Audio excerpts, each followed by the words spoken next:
તો મિત્રો આજે આપણે અહીં ત્રિકોણનું ક્ષેત્રફળ શોધતા શીખીશું.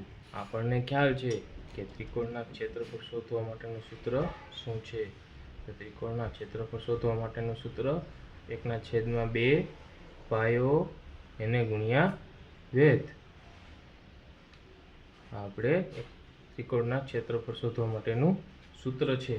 તો અહીં આપણે જોઈએ કે આ બે ત્રિકોણનું ક્ષેત્રફળ શોધવા માટે આપણને કહ્યું છે કે આપણે અહીં જોઈ શકીએ છીએ કે ત્રિકોણ PQR આપેલો છે, જેનો વેધ છે એ PS છે, જેની લંબાઈ 2 સેન્ટીમીટર છે, અને પાયો છે એ QR છે, જેની લંબાઈ 4 સેન્ટીમીટર છે. તો હવે આપણે આ ત્રિકોણનું ક્ષેત્રફળ શોધવું હોય તો આપણે શું કરીશું? આપણને ખબર છે કે ત્રિકોણનું ક્ષેત્રફળ શોધવા માટેનું સૂત્ર, ત્રિકોણનું ક્ષેત્રફળ શોધવું હોય તો એનું સૂત્ર આપણને ખ્યાલ છે કે 1/2 b ગુણ્યા h. બરાબર. તો અહીં શું છે? 1/2 ગુણ્યા b શું છે? QR, આપણો પાયો QR, એને ગુણ્યા આપણો વેધ PS. તો આપણને શું મળ્યું? ત્રિકોણનું ક્ષેત્રફળ બરાબર 1/2 QR એને ગુણ્યા PS. તો આપણને ખબર છે કે QR ની કિંમત શું છે? QR બરાબર 4 સેન્ટીમીટર છે, તો 1/2 એને ગુણ્યા 4. અને PS નું મૂલ્ય શું છે? PS નું મૂલ્ય આપણને આપેલું છે 2 સેન્ટીમીટર, તો અહીં આપણે કરી 2 સેન્ટીમીટર. તો આપણને કેટલું મળશે? તો અહીંયા આપણે સાદુરૂપ આપીએ તો આ બે કેન્સલ થાય, તો આપણી પાસે કેટલું ક્ષેત્રફળ વધ્યું? 4 સેન્ટીમીટર સ્ક્વેર. 4 centimetre square. તો આપણને આ ત્રિકોણનું ક્ષેત્રફળ કેટલું મળ્યું? 4 સેન્ટીમીટર સ્ક્વેર. હવે આપણે આ ત્રિકોણનું ક્ષેત્રફળ મેળવવું હોય તો આપણે કેવી રીતે મેળવશું? આપણને ખ્યાલ છે કે ત્રિકોણનું ક્ષેત્રફળ, હું અહીં ટૂંકમાં લખી રહ્યો છું, ક્ષેત્રફળનો ખાલી છે, એટલે તમે સમજી જજો કે ત્રિકોણનું ક્ષેત્રફળ એને ગુણ્યા 1/2 ગુણ્યા b × h. તો અહીં આપણે જોઈએ કે 1/2 ગુણ્યા b શું છે? mn. b શું છે? mn. એને ગુણ્યા h શું છે? lo. h શું છે? lo. તો આપણને mn ની કિંમત આપેલી છે. mn ની કિંમત કેટલી છે? 3 સેન્ટીમીટર. તો આપણે અહીં લખીશું 1/2 એને ગુણ્યા 3 સેન્ટીમીટર એને ગુણ્યા lo ની કિંમત આપણને આપેલી છે. કેટલી છે? lo ની કિંમત 2 સેન્ટીમીટર. lo ની કિંમત 2 સેન્ટીમીટર. તો અહીં આપણને શું મળશે? આનું સાદુરૂપ આપીએ તો 2 કેન્સલ. 2 કેન્સલ એટલે કેટલા વધશે? 3 સેન્ટીમીટર સ્ક્વેર. જો મિત્રો, જ્યારે પણ ત્રિકોણનું ક્ષેત્રફળ શોધીએ ત્યારે એકમ લખવાનો ભૂલાય નહીં. એકમ આપણે ફરજિયાત લખવો. અહીં આપણે સેન્ટીમીટરમાં બધા મૂલ્ય આપેલા છે, તો અહીં આપણને સેન્ટીમીટર સ્ક્વેરમાં મળશે. મીટરમાં આપેલા હોય તો એ મુજબ મળે, તો એનું ખાસ ધ્યાન રાખવું. તો અહીં આપણે શું જોયું કે આ ત્રિકોણનું ક્ષેત્રફળ આપણે કઈ રીતે મેળવ્યું કે 1/2 પાયો ગુણ્યા વેધ. અહીં પાયો શું હતો? QR, એની કિંમત 4 આપેલી હતી, અને વેધની કિંમત PS વેધની કિંમત 2 સેન્ટીમીટર આપેલી હતી. તો આપણને કેટલું મળ્યું? 4 સેન્ટીમીટર. અને આ ત્રિકોણનું ક્ષેત્રફળ આપણે શું કેવી રીતે મેળવ્યું કે અહીં આપણને પાયો શું આપેલો હતો? mn પાયો આપેલો હતો, તેની કિંમત હતી 3 સેન્ટીમીટર. વેધ કેટલો હતો? lo, એ હતો 2 સેન્ટીમીટર. તો આપણને કેટલું ક્ષેત્રફળ મળ્યું? 3 સેન્ટીમીટર સ્ક્વેર. હવે આપણે અહીં જોઈએ તો આપણને આપેલું છે, જો ત્રિકોણ ABC નું ક્ષેત્રફળ 36 સેન્ટીમીટર સ્ક્વેર હોય અને ઊંચાઈ AD બરાબર 3 સેન્ટીમીટર હોય તો BC શોધો.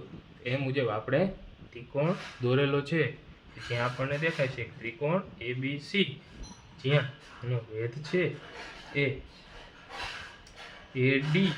AD આપણને આપેલો છે, AD 3 સેન્ટીમીટર. અહીં આપણે શું શોધવાનું કીધું છે? BC છે એ આપણો પાયો છે. BC છે એ આપણો પાયો છે.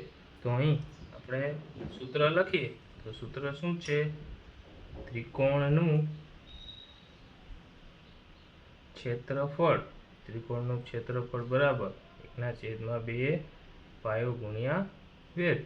તો અહીંયા આપણને ત્રિકોણનું ક્ષેત્રફળ તો આપેલું જ છે. ત્રિકોણનું ક્ષેત્રફળ કેટલું આપેલું છે? 36 સેન્ટીમીટર સ્ક્વેર. અને વેધ પણ આપણને આપેલો છે કેટલું? 3 સેન્ટીમીટર. તો આપણે શોધવાનું શું છે? પાયો. બીસી પાયો શોધવાનું છે. તો આપણે લખીએ ત્રિકોણનું ક્ષેત્રફળ કેટલું આપેલું છે? 36 બરાબર 1/2 પાયો શું આપેલો છે? બીસી અને ગુણ્યા વેધ એડી. તો આપણે આમ લખી શકીએ 36 બરાબર 1/2 બીસી આપણે શોધવાનો છે. એડી બરાબર 3 સેન્ટીમીટર આપણને આપેલા છે. હવે આને સાદરૂપ આપીએ તો આપણને શું મળે? કે બીસી બરાબર 36 એને ગુણ્યા 2/3. આ 2 છેદમાં છે તો આમ જાય બરાબરની આ સાઈડ જાય એટલે ગુણાકારમાં આવી જાય, અને 3 છે એ છેદમાં વયા જાય. તો આનું સાદુરૂપ આપીએ તો આપણને શું મળે? 12×36. 12×36. 12ના ઘડિયામાં આપણે જોઈએ કે 12નો 3 વડે ગુણાકાર કરીએ તો 36 મળે છે આપણને. તો આપણને શું મળ્યું? બીસી બરાબર 12×2. બીસી બરાબર 12×2. હવે 12×2 કેટલા થાય? 12 × 2 = 24 સેન્ટીમીટર. 24 સેન્ટીમીટર. આપણને શું મળ્યું? પાયો કેટલો મળ્યો? બીસી બરાબર 24 સેન્ટીમીટર. જો અહીંયા આપણને ત્રિકોણનું ક્ષેત્રફળ તો આપેલું જ હતું. 36 સેન્ટીમીટર અને વેધ પણ આપેલો હતો 3 સેન્ટીમીટર. હવે શોધવાનો હતો પાયો. કઈ રીતે શોધ્યું? ત્રિકોણનું ક્ષેત્રફળ 36 આપેલું હતું તો પાયો ગુણ્યા વેધ. તો આપણે સાદુરૂપ કઈ રીતે આપ્યું? કે છેદમાં 2 હતા તો આ સાઈડ આવ્યા એટલે 36ના ગુણાંકમાં આવી ગયા, અને 3 અહીંયા ગુણાંકમાં હતા એટલે બરાબરની આ સાઈડ આવ્યા એટલે એ છેદમાં વયા ગયા. પછી એનું સાદુરૂપ આપ્યું. કઈ રીતે આપ્યું? કે 12ના ઘડિયામાં 3 આવેલા છે તો 12×36. 12×36. 12×2 આપણે શું મળ્યું? 12×2 તો 12 × 24. 12 × 24 સેન્ટીમીટર આપણને માપ મળ્યું. જો હવે આપણે અહીંયા જોઈએ કે આપણને એક રકમ આપેલી છે. જો ત્રિકોણ PQR માં PR બરાબર 8 સેન્ટીમીટર હોય, QR બરાબર 4 સેન્ટીમીટર હોય, PL બરાબર 5 સેન્ટીમીટર હોય તો એવા ત્રિકોણ PQR નું ક્ષેત્રફળ શોધો અને QM શોધો. તો આ આપણને રકમ આપેલી છે એના ઉપરથી આપણે ત્રિકોણ દોર્યો તો આપણને શું મળ્યું? કે ત્રિકોણ PQR નું ક્ષેત્રફળ શોધવાનું છે અને QM આપણો વેધ શોધવાનો છે. અહીંયા આપણને PL આપેલું છે, PR આપેલું છે, QR આપેલું છે. તો હવે આપણે જોઈએ કે અહીં આપણો આધાર છે QR. એ આપણો આધાર છે. શું છે? એ આપણો આધાર. આધાર આપણને કેટલો આપેલો છે? 4 સેન્ટીમીટર. કેટલો આપેલો છે? 4 સેન્ટીમીટર. અને અહીં આપણી PL છે એ શું છે? એ ઊંચાઈ છે. PL છે એ ઊંચાઈ છે. એ આપણને કેટલી આપેલી છે? 5 સેન્ટીમીટર. એ કેટલી છે? 5 સેન્ટીમીટર. તો આપણે ત્રિકોણનું ક્ષેત્રફળનું સૂત્ર આપણને ખબર છે કે ત્રિકોણનું ક્ષેત્રફળ બરાબર શું થાય? 1/2 ગુણ્યા b ગુણ્યા h. તો આપણે ક્ષેત્રફળ શોધીએ કે 1/2 આપણને b આપેલો છે કેટલો? 4 સેન્ટીમીટર. b કેટલો આપેલો છે? 4 સેન્ટીમીટર. આપણે ઊંચાઈ કેટલી છે? 5 સેન્ટીમીટર. PL ઊંચાઈ કેટલી છે? 5 સેન્ટીમીટર. તો અહીં 5 ગુણાંકમાં આવી જાય. તો હવે આપણે આનું સાદુરૂપ આપીએ તો આપણને શું મળે? 2×2 એટલે 4. તો અહીં 2 વધ્યા. 2×2 એટલે 4. તો આપણને શું મળ્યું? 5×2. તો આપણને ક્ષેત્રફળ કેટલું મળે? 5 દુ 10 સેન્ટીમીટર. 5×2 એટલે 10 સેન્ટીમીટર સ્ક્વેર. આ આપણને મળ્યું ત્રિકોણનું ક્ષેત્રફળ. આપણને શું મળ્યું? ત્રિકોણનું ક્ષેત્રફળ. તો હવે આપણે શું શોધવાનું છે કે QM હવે આપણે શોધવાનો છે. આપણને PR આપેલો છે. PR એટલે શું છે? હવે PR એટલે આધાર. PR શું છે? આધાર. જો હવે આપણે આ ત્રિકોણ જોઈએ તો PQR એની અંદર PR છે એ આધાર છે અને QM છે એ વેધ છે. તો આપણે QM શોધવાનો છે. તો PR આપણો શું છે? આધાર. તો PR કેટલો છે? આપણે 8 સેન્ટીમીટર. PR કેટલો છે? 8 સેન્ટીમીટર. અને ત્રિકોણનું ક્ષેત્રફળ તો આપણે શોધ્યું. ત્રિકોણનું ક્ષેત્રફળ આપણને કેટલું મળ્યું? 10 સેન્ટીમીટર સ્ક્વેર. ત્રિકોણનું ક્ષેત્રફળ તો આપણે અહીં ઉપર જોયું તો આપણને કેટલું મળ્યું? 10 સેન્ટીમીટર સ્ક્વેર. આ ત્રિકોણની અંદર આપણે વેધ શોધવાનો છે QM. તો આપણે ત્રિકોણનું ક્ષેત્રફળ લખીએ તો શું મળે? ત્રિકોણનું ક્ષેત્રફળ બરાબર 1/2 ગુણ્યા b ગુણ્યા h. તો બધી કિંમત આપણે આમાં મૂકીશું. ત્રિકોણનું ક્ષેત્રફળ આપણી પાસે છે કેટલું? 10 બરાબર 1/2 એને ગુણ્યા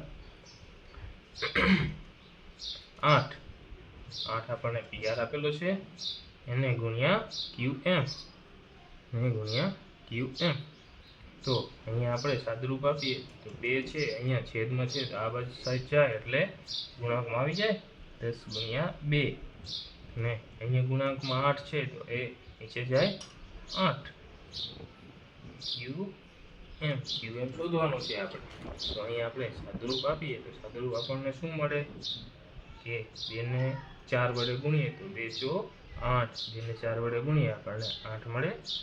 તો અહીંયા આપણને શું મળ્યું? 10/4. આને ફરી વધુ સાદુરૂપ આપીએ તો બંનેને 2 વડે ગુણી શકાય છે. તો 10 ને 2 વડે બંનેને 2 વડે ગુણી શકાય છે. તો આને આપણે ભાંગી શકીએ કે 2 ને 5 વડે ગુણીએ તો 10 મળે. તો 2 × 5 = 10 અને 2 ને 2 વડે ગુણીએ તો 4 મળે. અને 2 × 2 = 4. તો અહીં આપણે વધુ સાદુરૂપ આપીએ તો 5/2 કરીએ આપણે તો 5ના 2 ભાગ પાડીએ તો આપણને કેટલા મળે કે 2.5 સેન્ટીમીટર. 2.5 સેન્ટીમીટર આપણને શું મળ્યું? QM વેધ મળ્યો 2.5 સેન્ટીમીટર. આ QM વેધ આપણને કેટલો મળ્યો? 2.5 સેન્ટીમીટર. 2.5 કઈ રીતે આવ્યા સમજાણું મિત્રો? કે 5ના આપણે 2 ભાગ કર્યા. 5ના 2 ભાગ કર્યા એટલે આપણને કેટલા મળે? 2.5. તો અહીંયા આપણે શું જોયું કે પહેલા આપણે જોયું ત્રિકોણનું ક્ષેત્રફળ. આપણી પાસે PQR ત્રિકોણ તો હતો જ. તેની અંદર આપણી પાસે PR નું મૂલ્ય હતું 8 સેન્ટીમીટર, QR નું મૂલ્ય હતું 4 સેન્ટીમીટર અને ઊંચાઈ PL નું મૂલ્ય હતું 5 સેન્ટીમીટર. એના ઉપરથી આપણે ત્રિકોણનું ક્ષેત્રફળ મેળવ્યું. કેટલું મળ્યું? 10 સેન્ટીમીટર સ્ક્વેર. હવે ત્રિકોણનું ક્ષેત્રફળ આપણને મળી ગયું પરંતુ આપણી પાસે વેધ હતો નહીં એટલે વેધ આપણે શોધ્યો QM. અહીં વેધ હતો QM. તો આપણે QM શોધ્યો. આપણે અહીં જોયું કે ત્રિકોણનું ક્ષેત્રફળ આપણે મેળવી લીધું અને આધાર આપણી પાસે હતો 8 સેન્ટીમીટર. તો સૂત્રમાં આપણે બધી કિંમત મૂકી અને QM નું મૂલ્ય આપણે શોધ્યું. કઈ રીતે શોધ્યું કે અહીંયા 1/2 હતો તો એ આ બાજુ સાઈડ જાય એટલે ગુણાંકમાં આવી જાય અને અહીં ગુણાંકમાં હતા એટલે એ 8 છે અહીં છેદમાં આવી જાય. તો એનું સાદુરૂપ આપ્યું તો આપણને શું મળ્યું? 10/4. આનું વધુ સાદુરૂપ આપ્યું તો આપણને મળ્યું 5/2. જો આનું સાદુરૂપ આપીએ 5ના 2 ભાગ પાડીએ એટલે આપણને મળે 2.5. તો આપણને વેધ મળ્યો 2.5 સેન્ટીમીટર. તો આજે આપણે જોયું ત્રિકોણનું ક્ષેત્રફળ કઈ રીતે શોધી શકાય છે. થેન્ક યુ મિત્રો.